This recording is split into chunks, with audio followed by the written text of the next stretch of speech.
Numéro 10, équipementier auvergnat vous présente le Tour de France des présidentes et présidents. Le Tour de France des présidents et présidentes continue. C'est un retour en Auvergne avec le président du club Val de Sioule Foot. C'est Pierre Bancel. Pierre, bonjour. Oui, bonjour. On en profite pour saluer notre ami, la légende, Philou Amblard, qui nous a mis en relation. Encore un grand coucou à numéro 10 et à Philou Amblard. Où sommes-nous ? On est situé dans le secteur de Pont-Gibaud, un secteur qui rassemble plusieurs communes avec notamment Château-Beaufort, Bromont-la-Motte, Montfermy, Saint-Ours-les-Roches. Ma première question, Pierre, qui es-tu ? Alors moi, je suis Pierre Bancel, donc je suis originaire de Haute-Loire, mais je suis quand même proche de Saint-Étienne à l'origine. J'ai fait mes classes de footballeur au FC d'Unières pendant une vingtaine d'années, puis j'ai migré en Auvergne, dans le Puy-de-Dôme, pour après continuer l'aventure en football à Château-Beaufort, à l'Union Sportive Château-Beaufort, qui est un club partenaire du Val de Sioule Foot. Et dès le début de sa création de l'école de foot Val de Sioule, j'ai intégré cette association et ce club. Quel est ton métier ? Je travaille chez Aubert et Duval. Je suis technicien dans les procédés de fabrication. Comment tu es devenu président ? Comme j'ai dit, je me suis intégré dès le début dans l'école de foot. J'ai été éducateur, puis après j'ai intégré la partie plutôt administrative, donc le bureau dans le secrétariat. En parallèle, j'ai été président de l'Union Sportive Château-Beaufort. Et lorsque j'ai laissé ma place à mon successeur, j'ai poursuivi l'aventure avec l'école de foot. Et quand l'ancien président a arrêté, il m'a confié la mission de le remplacer, ce que j'ai fait avec engouement. Je suis président, ça doit être ma 5e année. Tu nous as dit que tu étais footballeur. Quel poste jouais-tu ? J'ai joué un peu tous les postes. J'ai commencé donc à Dunières en tant qu'attaquant. J'étais vraiment orienté sur l'attaque. Et puis quand je suis arrivé à Château-Beaufort, on a vu mon physique plutôt grand et costaud. On m'a dit, tu feras un très bon défenseur. Quelles sont tes grandes passions ? Le sport en général. Pas que le football, vraiment tous les sports. Donc tous les sports et notamment les sports de nature. Alors j'aimais beaucoup courir, maintenant je peux plus.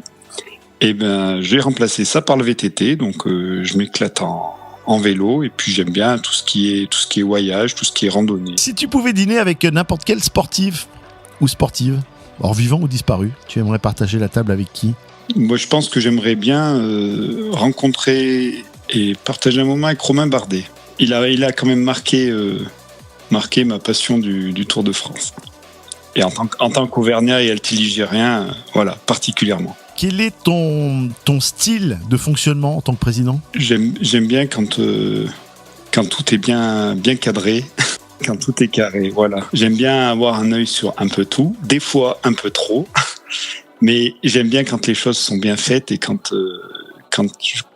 je demande quelque chose, ça soit mené jusqu'au bout. Mais des fois, j'ai tendance à mettre trop de rigueur et pas laisser l'instinct faire, alors que certains, donc on va dire dans l'encadrement ou dans les dirigeants, ils vont travailler plus à l'instinct et avoir la bonne idée, la bonne chose et mettre de la cohésion là où il faut la mettre. Quel conseil tu aimerais donner à quelqu'un qui souhaite s'investir un jour dans un club et devenir président ? La première chose que je dirais, ça serait pas de foncer. Ça serait de commencer par intégrer un poste non responsable, on va dire, enfin moins responsable. Être d'abord un bénévole, apprendre, parce qu'on fait des erreurs et on apprend de ses erreurs. On apprend beaucoup de ses erreurs. Moi, je l'ai connu dans le passé. J'ai appris de mes nombreuses erreurs, on va dire.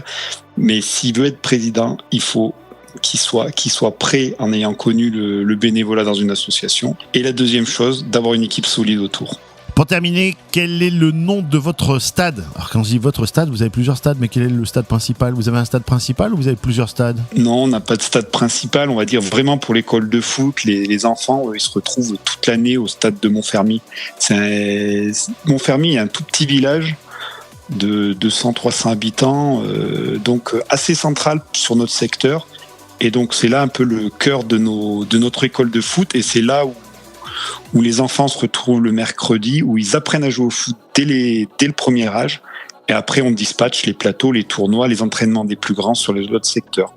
Et chaque année, on fait la fête du foot, la fête du club à Montfermy. Là, cette année, elle aura lieu le 13 juin, donc au stade de Montfermy. Voilà, le 13 juin 2025. Si vous écoutez cette interview en 2026 ou en 2027, sachez que cette fête, elle est passée depuis quelques mois.